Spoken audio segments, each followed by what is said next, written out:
యేసుక్రీస్తు వారు బోధించింది ఏ భాషలో ఎన్ని భాషల్లో ఆయన బోధించారు, అప్పటి పరిస్థితులు ఏంటి, అప్పటి భాషలేంటి.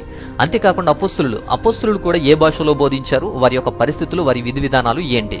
అలాగే అపోస్తుల కార్యాలు 2వ అధ్యాయంలో మేడగదిలో పరిశుద్ధాత్మ శక్తి పొందిన తర్వాత శిష్యులు ప్రజలకు బోధించి మాట్లాడుతుంటే వారు వారి భాషలు మాట్లాడడం చూసి ప్రజలు ఆశ్చర్యపోయారు. ఏంటి వీరు మా భాషలు మాట్లాడుతున్నారు, మా భాషల్లో వీరు చెప్తున్నారు ఏంటి అని. అనేకమైన దేశాల నుంచి, అనేకమైన ప్రాంతాల నుంచి, అనేకమైన ప్రజానికం, వివిధ భాషలు కలిగి, వివిధ దేశాలు, వివిధ అలవాట్లు కలిగినటువంటి వారంతా కూడా అక్కడ ఉన్నారు. అవసరాన్ని బట్టి వారి భాషల్లో అపోస్తులు మాట్లాడారు. వీరే ఇలా మాట్లాడగలిగితే మరి యేసుక్రీస్తు వారి సంగతి ఏంటి? యేసుక్రీస్తు వారు ఏ భాషలో మాట్లాడారు, ఎన్ని భాషల్లో మాట్లాడారు, ఈ విషయాన్ని కూడా మనం చూద్దాం. ఫస్ట్ ఆఫ్ ఆల్ ఇది తెలియాలి అంటే ఆయన సన్ ఆఫ్ గాడ్, ఆయన దేవుని కుమారుడు గనుక he can capable all world languages. ఆయనకు అన్ని భాషలు తెలుసు, ప్రపంచంలో ఉన్న ప్రతి వారితోనూ ఆయన మాట్లాడగలడు. అంతేకాదు సాతాను కూడా శోధిస్తున్నప్పుడు సాతాను ఏ భాషలో మాట్లాడినాడో యేసుక్రీస్తు వారు కూడా ఆ భాషలోనే జవాబిచ్చాడు. ఈ దేవదూతలు కూడా ఏ భాషలో మాట్లాడుతున్నా గానీ ఆయన బదులిస్తున్నారు. ఆ కమ్యూనికేషన్, ఆ కన్వర్జేషన్ బాగుంది. దేవదూతలకి యేసుక్రీస్తు వారికి కూడా కమ్యూనికేషన్ ఉంది, వారి భాషలో అభ్యంతరాలు లేవు. సాతానుతోనూ యేసుక్రీస్తు వారితోనూ కూడా అభ్యంతరాలు ఏమీ లేవు, కమ్యూనికేషన్ బాగుంది, వాళ్ళ లాంగ్వేజ్ బాగుంది. అలాగే ప్రజలతో కూడా ఎప్పుడూ కూడా ఇబ్బంది వచ్చినట్టు మనకు తెలియదు. ఆయన అన్ని భాషలు మాట్లాడగలరు, అందరితోనూ మాట్లాడగలరు. కానీ ఇక్కడ ప్రశ్న ఏంటి అంటే ఆయన ప్రజలతో ఏ భాషల్లో మాట్లాడారు, ఏ భాషల్లో బోధించారు, ఏ భాషల్లో ఆయన బోధించారు అనేదే ప్రశ్న. ఇక గుర్తుంచుకోవాల్సినటువంటి 2వ పాయింట్ ఏంటంటే యేసుక్రీస్తు వారి గాని శిష్యులు గాని భాషలతో ప్రజల దగ్గరికి వెళ్ళలేదు. భాషలు వచ్చని గాని, కొత్త భాషలు వచ్చు అని గాని, లేదా ఒక భాషతో అట్రాక్ట్ చేసి గాని, తెలియని భాషతో మాట్లాడాలి అని గాని ఎప్పుడూ కూడా ప్రయత్నం చేయలేదు. అలా ప్రజల దగ్గరికి అసలు వెళ్ళలేదు, లేదా దేవుని భాష, దెయ్యం భాష అంటూ చెప్పలేదు. అలా ఆకట్టుకోలేదు అని మాత్రం గుర్తించాలి. నేడు సమాజంలో చూస్తుంటే అర్థం కాని భాషలు, అర్థం పర్థం లేని మాటల అద్భుతాలతో కూడినటువంటి ఆకర్షణలు ఎక్కువవుతున్నాయి. సో ఇలాంటి వాళ్ళతో పోలుస్తుంటే అప్పుడు యేసుక్రీస్తు వారికి గాని అపోస్తులకు గాని ఏమైనా పోలిక ఉంటుందా అని మాత్రం ఆలోచన చేయాలి. ప్రజలు ఏ భాషలో మాట్లాడితే ఆ భాషలోనే మాట్లాడారు, ఏ భాషలో ప్రశ్నలు అడిగితే ఆ భాషలోనే జవాబిచ్చారు. శాస్త్రులు గాని పరిసర్యులు గాని హెబ్రూ మాట్లాడితే హెబ్రూలోనే సమాధానం చెప్పారు. అలా అవసరాన్ని బట్టి ప్రజలకు అర్థమయ్యేలా మాత్రమే మాట్లాడారు, బోధించారు అని మాత్రం మనం తెలుసుకోవాలి. ఇకపోతే విషయానికి వద్దాం. యేసుక్రీస్తు వారు మాట్లాడినటువంటి భాషలు ఏంటి అంటే ఆయన ఒకే భాష మీద పరిమితం కాలేదు. సో మల్టీ లాంగ్వేజ్ క్యాపబిలిటీ ఆయనకు ఉంది. అంతేకాకుండా ప్రజలతో కూడా ఆయన పలు సందర్భాల్లో కొన్ని భాషలు మాట్లాడారు. దాంట్లో ముఖ్యమైనటువంటివి ఏంటి అంటే నెంబర్ 1 ఫస్ట్ది అరామిక్ భాష ముఖ్యమైనది, ఎక్కువగా మాట్లాడేటువంటి భాష. మొదటి శతాబ్దంలో యూదులు ప్రజల యొక్క మాతృభాష అరామిక్ భాష. అక్కడ ఉన్నటువంటి లోకల్ భాష, మాతృభాష అరామిక్. సో అరామిక్ భాష అప్పుడు వాడుకలో ఉండేది, వాడుక భాషగా ఉండేది. యేసుక్రీస్తు వారు నజరేతు, కపెర్నహూము, గలిలయ ఇలాంటి ప్రాంతాలు ఎక్కువగా తిరిగేవారు. ఇలాంటి ప్రాంతాల్లోనే ఎక్కువగా మాట్లాడేవారు కాబట్టి మంచి బోధించేవారు. అక్కడ వారికి బాగా అర్థమయ్యే విధంగా ఉండేది. అంటే మనకు అర్థమవుతుంది అరామీ భాషలోనే, ఆ మాతృభాషలోనే ఎక్కువగా బోధించేవారు, మాట్లాడేవారు అని. అంతేకాకుండా ప్రజలకు అర్థమయ్యే రీతిగా, ఉపమానాల రీతిగా ఎక్కువగా మాట్లాడేవారు. సో అలాంటి ఉపమానంగా వారికి వివరంగా అర్థం కావాలంటే, ఆ ఉపమాన రీతిగా చెప్పాలి అంటే మాతృభాషలోనే అది సాధ్యమవుతుంది అని గమనించాలి. అంతేకాకుండా బైబిల్లో చూస్తే మార్కు సువార్త 5వ అధ్యాయంలో, మార్కు సువార్త 7వ అధ్యాయంలో, మార్కు సువార్త 14వ అధ్యాయంలో అబ్బా అని రాసి ఉంటుంది, అది అరామీ భాషే. మత్తయి సువార్త 27వ అధ్యాయంలో, మార్కు సువార్త 15వ అధ్యాయంలోని ఎలోయ్ ఎలోయ్ లామా సబక్తాని అనేటువంటి విషయాన్ని మనం చూస్తాం కొన్ని వెర్సెస్ లో. ఇవన్నీ కూడా ఇంగ్లీష్ బైబిల్లో రాయబడ్డాయి. ఈ ఇంగ్లీష్ బైబిల్లో డైరెక్ట్ గా అరామీ భాషలో రాయబడినటువంటి కొన్ని పదాలను డైరెక్ట్ గా ఉంచడం కూడా జరిగింది.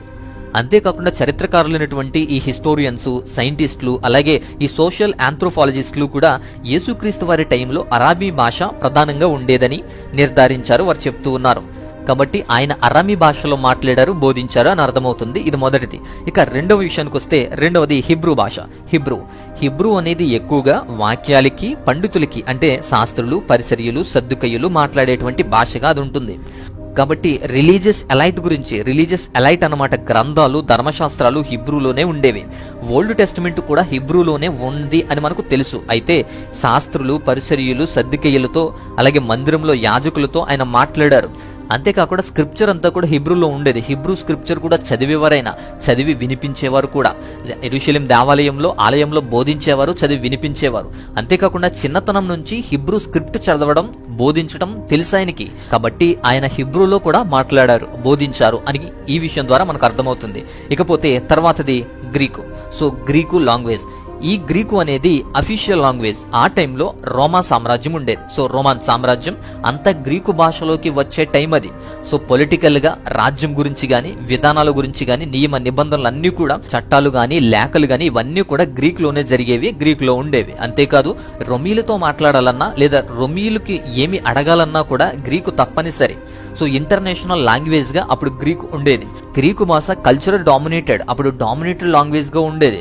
సో పిలాతుతోనూ రోమా సైనికులతోనూ గ్రీక్ లోనే యేసుక్రీస్తు వారు మాట్లాడారు అని మనకు ఈ విషయం ద్వారా మనకు అర్థమవుతుంది. ఇక తర్వాతది లాటిన్. సో లాటిన్ అనేటువంటి భాష గురించి, లాటిన్ కూడా అఫీషియల్ లాంగ్వేజ్. మేధావులు, అఫీషియల్స్, ఆఫీసర్స్ మాత్రమే మాట్లాడుకునేటువంటి భాషగా, ఒక అధికార భాషగా, ఒక హోదాగా ఉండేటువంటి భాషది. కానీ ప్రధాన యాజకులు, రాజులు మాట్లాడిన అవసరాన్ని బట్టి యేసుక్రీస్తు వారు కూడా వారితో మాట్లాడారు. దీనికి ప్రధాన ఆధారం ఏంటి అంటే యోహాను సువార్త 19వ అధ్యాయం 19-20 వాక్యాల్లో చూస్తే సిలువ కొలువు మీద INRI అని అనుకునేటువంటి ఒక పదం గురించి మనకు తెలుసు. Jesus of Nazareth the king of the juice అని రాసి ఉంటుంది. ఒక భాషలో కాదు, అక్కడ గమనించండి 3 భాషల్లో అని క్లియర్ గా బైబిల్లో రాయబడింది. అక్కడ ఉన్నది 3 భాషలు. కాబట్టి ఈయన కూడా ఆ 3 భాషలకు కూడా చెందినవాడు, ఆ 3 భాషలు తెలిసినవాడు. అంతేకాకుండా ప్రజలు, ఈ 3 భాషల్లో ఉన్నటువంటి ప్రజలు కూడా ఆయనకు తెలుసు అని దాని అర్థం. అందుకే INRI 3 భాషల్లో రాయబడింది. Aramaic, Latin, Greek. బైబిల్లో క్లియర్ గా చక్కగా ఉంది. ఈ 3 భాషల్లో వ్రాయబడింది. ఆ 3 భాషలో తెలిసినటువంటి ప్రజలు చదవాలని. ఎందుకు అంటే ఆయన ఈ 3 భాషలు ప్రజలకి కూడా ఆయన తెలుసు గనక. కాబట్టి ఇక్కడ అరామిక్, లాటిన్, గ్రీక్ ఈ 3 భాషలు కూడా మాట్లాడారు, ఆయనకు తెలుసు అని మనకు అర్థమవుతుంది. ఇకపోతే ఇంటర్నేషనల్ అండ్ అఫీషియల్ లాంగ్వేజ్ భాష అయినటువంటి గ్రీకు భాష ఆయనకి తెలుసు, మాట్లాడారు. అక్కడ స్థానికంగా వాడుకునేటువంటి అరామిక్ భాష ఎక్కువగా మాట్లాడారు, బోధించారు. అలాగే అఫీషియల్ గా వాడేటువంటి లాటిన్ భాష కూడా ఆయనకు తెలుసు.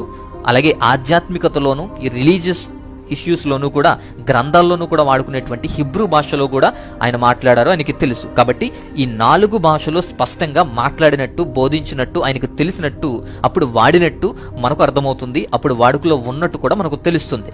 అయితే మిగతావి ఎలాగున్నా ఈ 4 భాషలు అయితే మాత్రం ఆయన ఖచ్చితంగా తెలుసు అని మనకు అర్థమవుతుంది. అయితే ఈయన క్యాపబుల్ ఎవ్రీ లాంగ్వేజ్, వరల్డ్ లో ఉన్న ప్రతి లాంగ్వేజ్ కూడా ఆయన మాట్లాడగలరు, ఆయనకు తెలుసు. ఏది ఎక్కడ అవసరమో అదే మాట్లాడారు. అయితే ఇక్కడ అపోస్తులను చూడండి, చదువుకోకపోయినా జాలరులైన అపోస్తులు పరిశుద్ధాత్మ శక్తి ద్వారా చేరినటువంటి ప్రజలకు వారికి తెలిసిన భాషలో వారికి సువార్త చేశారు, వారికి బోధించారు. సువార్త ప్రయాణాల్లో కూడా ఎక్కడెక్కడికి వెళ్లారో అక్కడక్కడ ప్రజలతో వారికి తెలిసిన భాషలోనే మాట్లాడారు. సో ప్రజలతో మాట్లాడే భాషను, జ్ఞానాన్ని వారు పొందుకున్నారు. అదే దేవుడిచ్చినటువంటి గొప్ప జ్ఞానం, దేవుడిచ్చినటువంటి గొప్ప వరం. కాబట్టి ఈ విషయాల్లో స్పష్టంగా మనకు తెలుస్తుంది ఎక్కడ ఏది అవసరమో దేవుడు ఆ శక్తినిచ్చి, సమృద్ధినిచ్చి అపోస్తులను నడిపించి మాట్లాడించాడు. అయితే వారి యొక్క స్థానికంగా అలవాటు అయ్యేటువంటి లోకల్ లాంగ్వేజ్ అరామిక్ భాష, అరామిక్ భాషలో వారు కూడా మాట్లాడారు.